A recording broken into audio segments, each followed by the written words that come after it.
Hi guys, it is Katie Lynn. Thank you so much for coming back to my YouTube channel. Today I'm filming a Instagram questions video.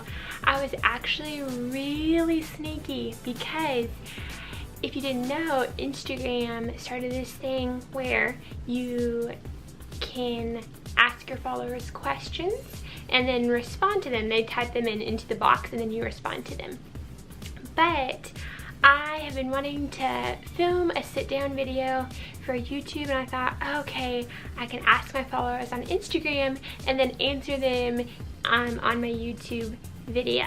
So I am so excited to start that. I got quite a few questions, but I picked some questions that I'm going to answer first, and then maybe I can answer some of the other ones later or something. But the first one, how have you been? I have been really good lately. I am getting married in just almost 2 months, and so that takes up a lot of my time. I'm also a chiropractic assistant, so I work a lot as well, and but I've been doing really good. Wedding season is just, you know, or I guess engagement season is really fun, and people spoil you a lot, and people are always asking me how it's going, and it's going really well. It's fun. I'm at that point where you can't really do a whole lot, but it sure is dreamy. Another question, how did me and my man meet? So that's a question that I've got multiple times, and so Connor and I actually met at Washita, where I went to school, and Connor actually went to a junior college before he went to Washita, and then transferred over, and we met through a mutual friend at a student-led worship called Refuge. And I think Connor was, well, a funny story actually. So I met Connor when I really didn't think I needed someone, and that's a whole story in itself. But I kept hearing around my school, it sounds so funny, but I kept hearing like, baseball player thinks you're cute, baseball player thinks you're cute, and I just didn't think anything of it. And then one day at Refuge, he introduced himself, and he was so nervous. I was actually with my friend Stacy, and he was like talking with her the whole time because I think that he was too scared to talk to me. But long story short, we met at my college. And then I have my phone because I'm looking at the questions. But a lot of people were asking if those were my real eyelashes. I guess when I asked to do the question, I posted a picture of me wearing, or posted a picture of me, and I was wearing fake eyelashes. So no, they weren't my real eyelashes. I do them when, I don't know, I feel like it. But I don't always wear them. Like today, I'm not wearing them. And I'm struggling with looking at the viewfinder instead of the actual camera, so I'll try to do that more. Ooh, this is a really good one that I got actually. So I have gotten a lot of questions about any tips on long distance relationships, and I would love actually to do a full video on that, maybe with Connor even, because we have learned a lot in our 3 years. The majority, we had 1 year together at college, and that we were able to be together physically, but the other 2 have been long distance. So the majority of our relationship has been long distance, and we've made it work. So I think that my biggest tips are one being in no way am I perfect at this at all. but I'm constantly reminding myself day after day that my happiness doesn't depend on Connor. So I don't need him to make me feel happy. Really, he is just an addition to that. Like, he adds to my joy. I want Jesus to fill my cup first, and me to feel satisfied in who I am and who He's created me to be, and then for Connor just to add to my happiness, so that kind of thing. So filling my cup first, and then anything in our relationship just being supplemental to my life, instead of my emotions wavering on how well he loves me or not, if that makes sense. Another tip would be how to do long distance FaceTime. So FaceTime has been something that has been really big for us when we've been really far away from each other. We've had 3-hour time differences before. So I think there is something so special about planning those. So not them being random, but planning those FaceTimes as dates, and then pursuing each other in that, being intentional with each other in that. And there's something so special about being face to face, having that eye contact, and just being really genuine with one another, and planning those. Those are something that needs to be planned, and not something that's sporadic when one person has time or not, but saying like the night before, hey, tomorrow we're going to FaceTime at this time, and then doing it. And that's something that's helped. Another trick of ours that we tell everyone is find things in your relationship that can spur you on until the next time that you see each other. So something that is really silly that me and Connor do, we have different traditions that we love to create with each other. And so whatever that is, sometimes we've done memory verses together, or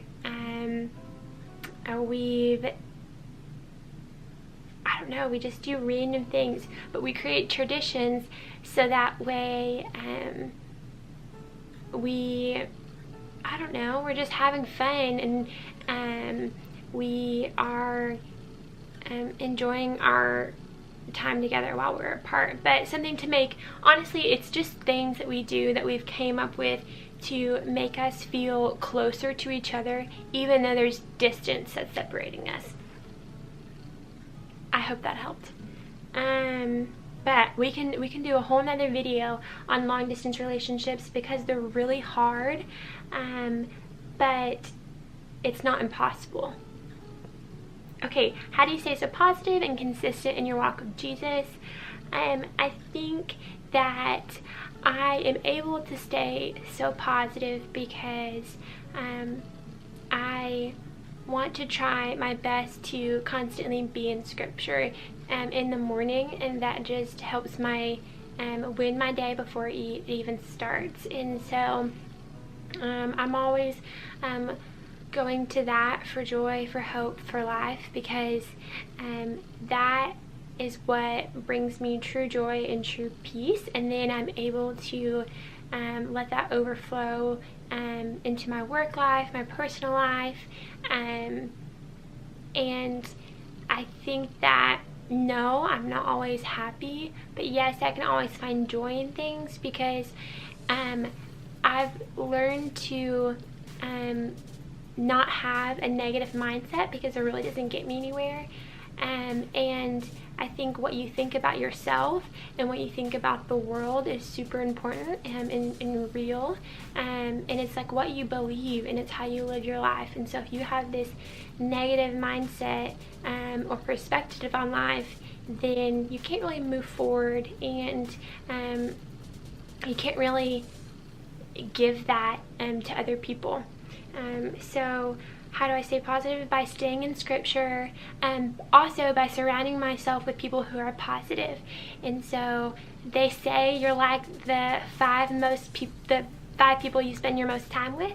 And so when I go to work, I'm surrounded by bosses and coworkers who are super supportive and life-giving and positive as well, so that helps. And then Connor, of course, the sweetest boy ever.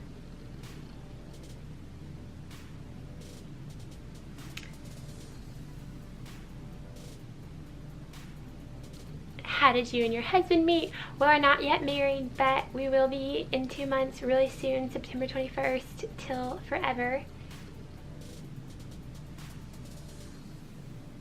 What advice would you give to a not yet married lady in this world today? Super cool question.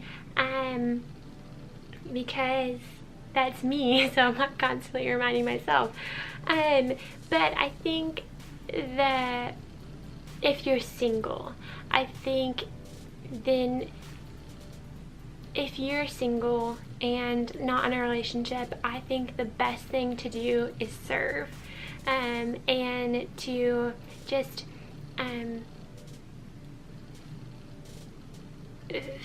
fill your time up well. Like, there is no other time in your life where you don't have as much responsibility as you will when you're married.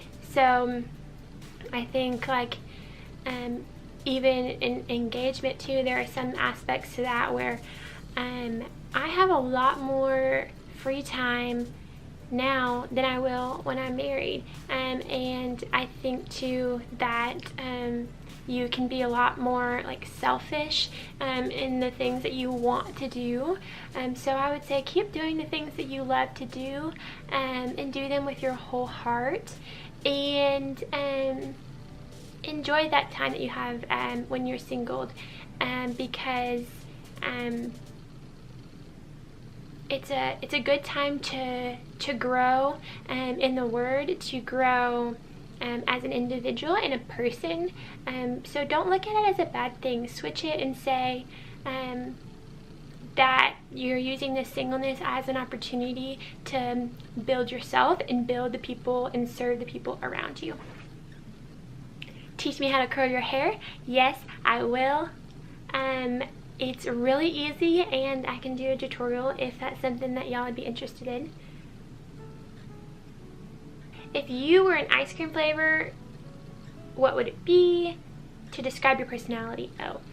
I think, I don't know. My favorite ice cream is sea salt caramel with the chocolate chip chunks in it. I would say that describes my personality. I am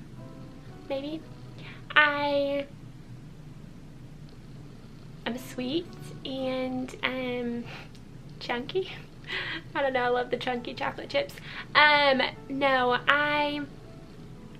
sorry, I'm crazy, but I love that. To describe my personality, I don't know. I would say that I'm a mix of an introvert and an extrovert, and I just love people a whole lot, and I love to build deep relationships with people and to have community that is real and honest, and it's just a whole lot of fun.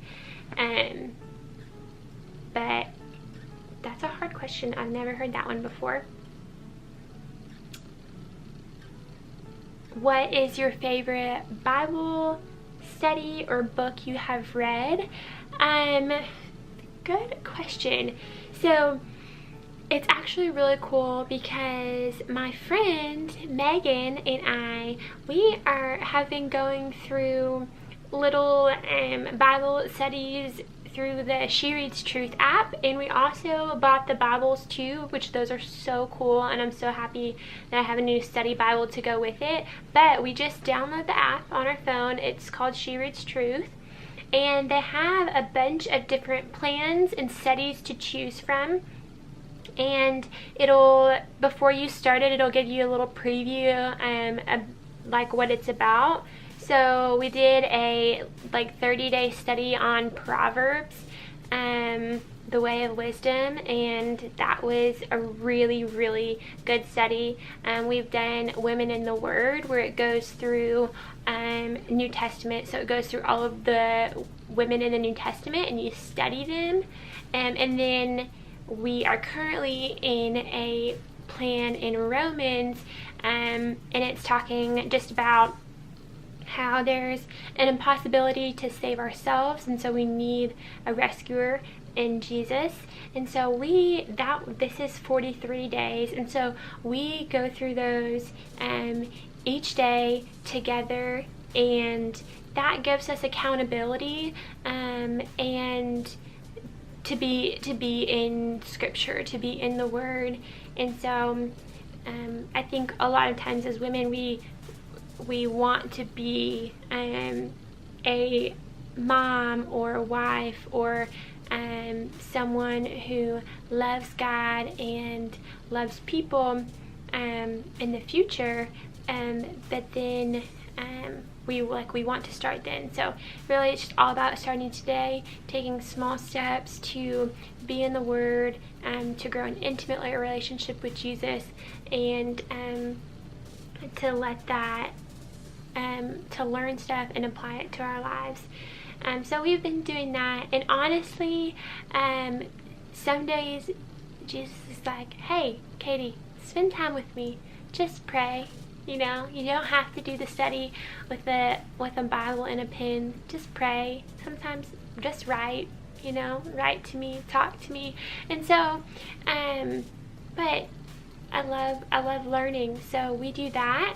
And favorite book in the Bible would definitely have to be 2 Corinthians. If you get a chance to read it, you should. It's my favorite.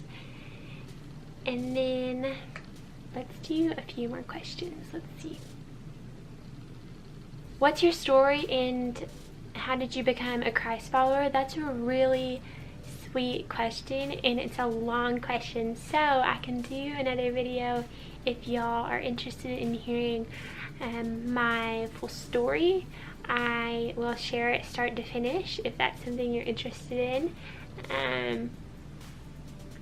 But it's long because I've gone through a lot, but also because Jesus has been super faithful in my life. Okay, the last question is, what is the most fun thing about minor league baseball life? And I would have to say, one is that it is so very fun to cheer on and champion Connor. I love that. Especially, I just love to tell people their strengths and to point them out and to call out the good in them, and just cheer on something that they're passionate about. So especially the love of my life.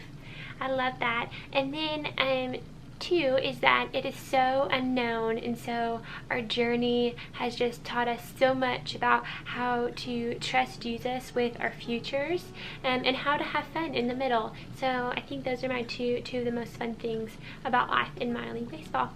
But thank you so much for watching this questions video that I sneaky stole from Instagram, and I'm so glad that you watched this video. If you are interested or find it to be something that you would like to do, please subscribe to my channel. Not only does it help me, but it tells you when I post and that kind of thing. Also, like this video if you enjoyed it, and I will see you next time. Bye.